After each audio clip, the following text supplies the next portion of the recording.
Hey guys, Jeff Westfall back with another combat loop lesson for you. Here's my commercial. My email address is rpmaa1@gmail.com. As always, drop me a line if you want to talk about combat loops or order one.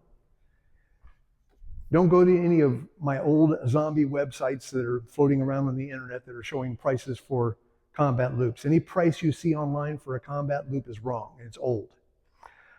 Contact me by email. Anyway, I want to talk a little bit about a movement that has existed in rigid weaponry forever, and that's making an X.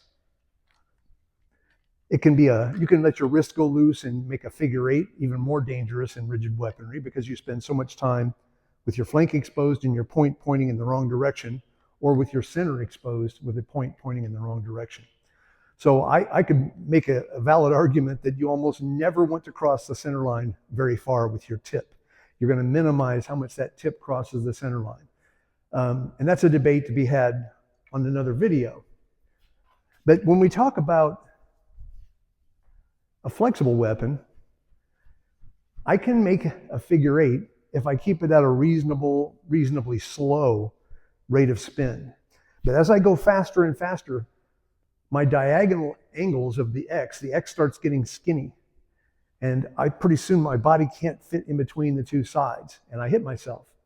Not a good habit to develop. Now, if I'm spinning the rope pretty fast and I want to switch it to this hemisphere, I have to do two things simultaneously to avoid hitting myself and to keep up the intense rate of spin. And that is, I have to move the weapon across to the other hemisphere, and then I have to move my body across to its opposite hemisphere. So the rope and my body trade each time I go from one side to the other. So if I'm over here, I move my body to move it here, and I move my body to move it here. Now it's possible, especially if you cheat and slow down slightly, it's possible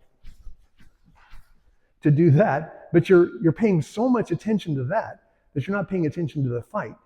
So I assert that more often than not, you're going to make one switch, and it can be from a dead hang.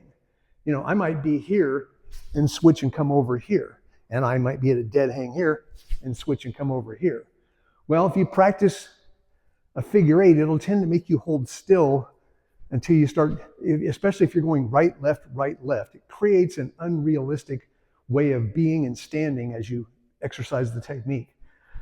I prefer to spin, make one change, at most two as a feinting exercise. So that's just a bit of experience talking about trying to make an X with a flexible weapon. Bottom line is, one beat of the X, if you're good at moving your body, is great. Beyond that, be very careful. I'll see you next time.